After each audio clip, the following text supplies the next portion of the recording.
कि हमारे नवनियुक्त प्रदेश अध्यक्ष जी कल अपना दायित्व ग्रहण करेंगे। वो दिल्ली से 7 बजे चलकर राजस्थान की सीमा में 8:30 बजे प्रवेश करेंगे। सबसे पहले उनका शाजापुर पर हमारी मुन्नावर विधानसभा के कार्यकर्ता और वहाँ के हमारे जिला अध्यक्ष उनका स्वागत और अभिनंदन करेंगे।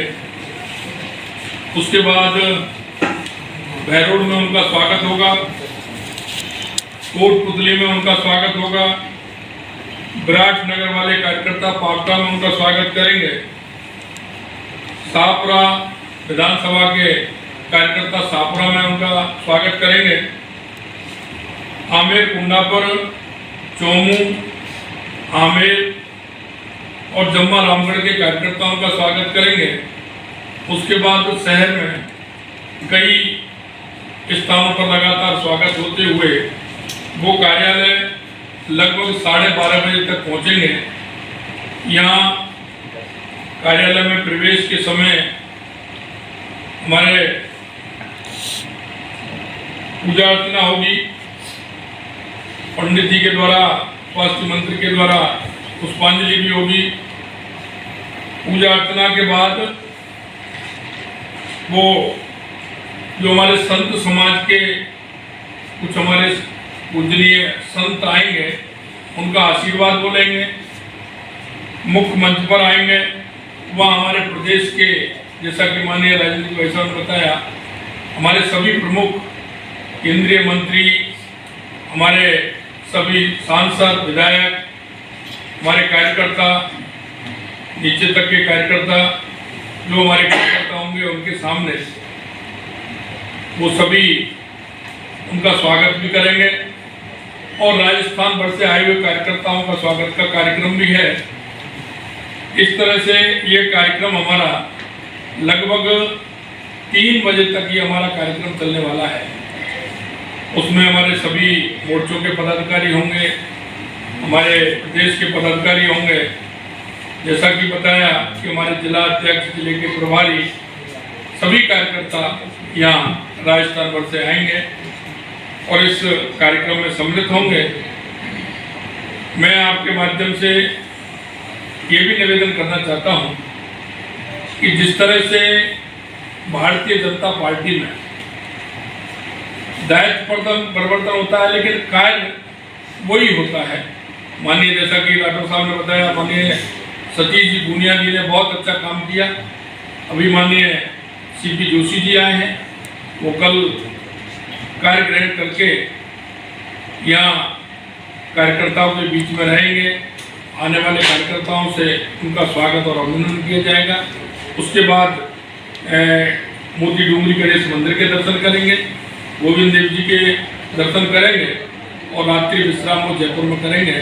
इतना मैं आपसे निवेदन करना चाहता हूँ कि कल हमारे प्रदेश अध्यक्ष जी दायित्व ग्रहण का कार्यक्रम होगा।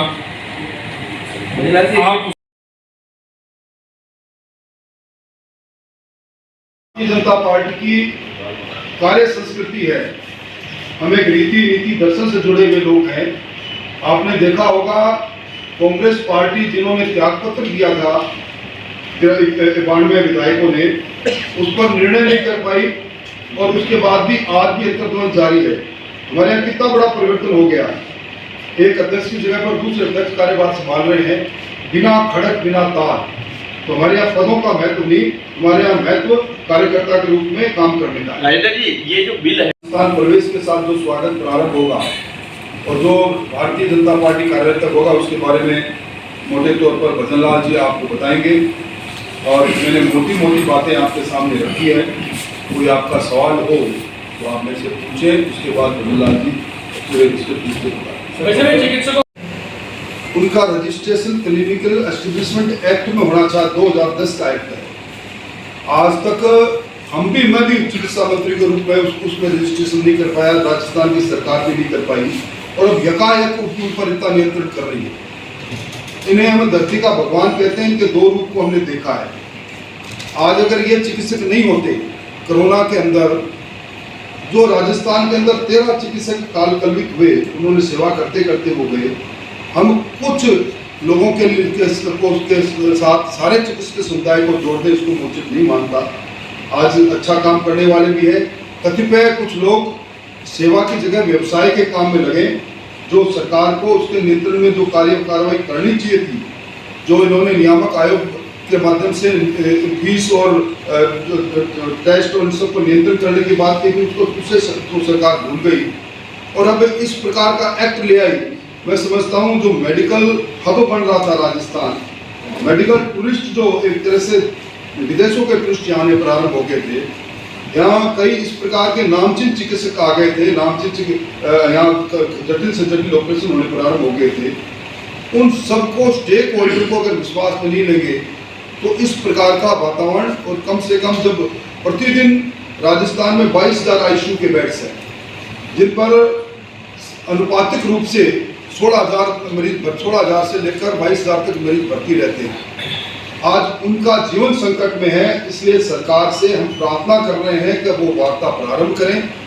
मुझे अफसोस इस बात का है कि जब मंत्री महोदय से वार्ता करने के लिए दल गया, चिकित्सकों का शिष्टमंडल गया, तो उन्होंने खड़े होकर कहा कि आप आए हो, क्लिनिक ये जो राइट टू हेल्थ है, स्वास्थ्य का अधिकार है, इसके बारे में कोई आप सोचते हो सरकार नहीं लागू करेगी तो सरकार लागू करेगी, आपको कुछ कहना है क्या? तो उन्होंने कहा हमारी बात सुनो। तो आपकी बात सुन ली मैंने पहली बार देखा है 2 मिनट के अंदर जो सबसे प्रबुद्ध वर्ग है चिकित्सक, उनसे उनको वार्ता नहीं करके उनको बाहर भेज दिया। मैं समझता हूँ ये जीवन से जुड़ा हुआ मामला है, इसमें सरकार को, हम भी इसमें कोई राजनीति करना नहीं चाहते। भारतीय जनता पार्टी चाहती है कि वार्ता हो और इस समस्या का जब तक हल नहीं हो तब तक एक बार इस बिल का, अभी इसके रूल्स भी नहीं बने, इसको एक बार रोक के और समग्र रूप से चर्चा करके इसको अगर लागू करें, क्योंकि सरकार के स्वयं के संसाधन है नहीं, आधारभूत संरचना है नहीं। 80 ट्रॉमा सेंटर है, एक भी ट्रॉमा सेंटर में आज ट्रॉमा एक्सीडेंट पर सरकार का इलाज नहीं मिल रहा। मेडिकल कॉलेज के नाम पर जब भी इंस्पेक्शन आता है, पहले एफसीआई थी, आजकल उनको एनएमसी कर दिया। तो एक मेडिकल कॉलेज से चिकित्सकों को दूसरी जगह तैनात करके हम उसकी पूर्ति करते हैं। हमें फैकल्टी की तरफ देखना चाहिए। मानव संसाधन और आधारभूत संरचनाएं नहीं होगी तो हम किस प्रकार का अधिकार दे रहे हैं? ये एक तरह से लोगों के जीवन के साथ खिलवाड़।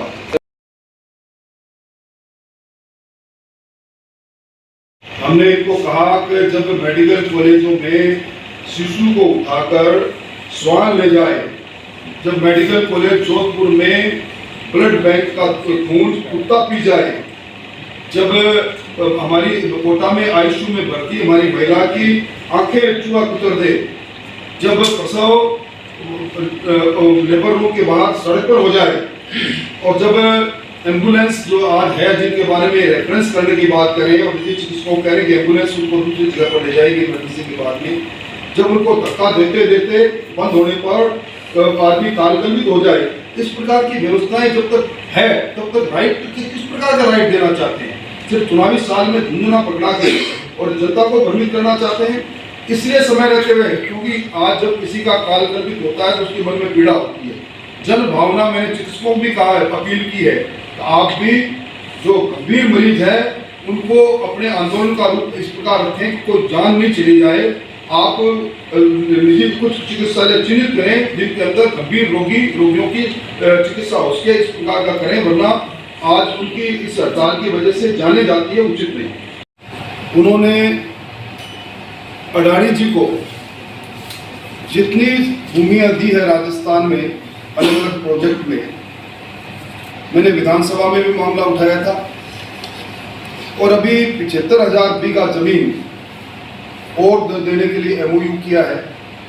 एक श्वेत पत्र जारी करके वो बताएं कि जिस औद्योगिक प्रतिष्ठान पर वो बार बार प्रहार कर रहे हैं, उस प्रतिष्ठान को उन्होंने अपने कालखंड के अंदर किस किस प्रकार की रियायतें दी, वरना जो आरोप जगहों के साथ और भूमि की संख्या के साथ जो हमने लगाए वो आरोप सही प्रमाणित है, उसके बारे में बात कहें तो समझ में आती है।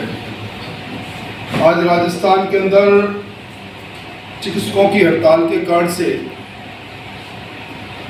बहुत से लोग जो सघन चिकित्सा इकाई में भर्ती है उनके जीवन पर संकट है। राइट टू हेल्थ बिल के में प्रवर समिति से लेकर विधानसभा तक हमने अपनी बात कही।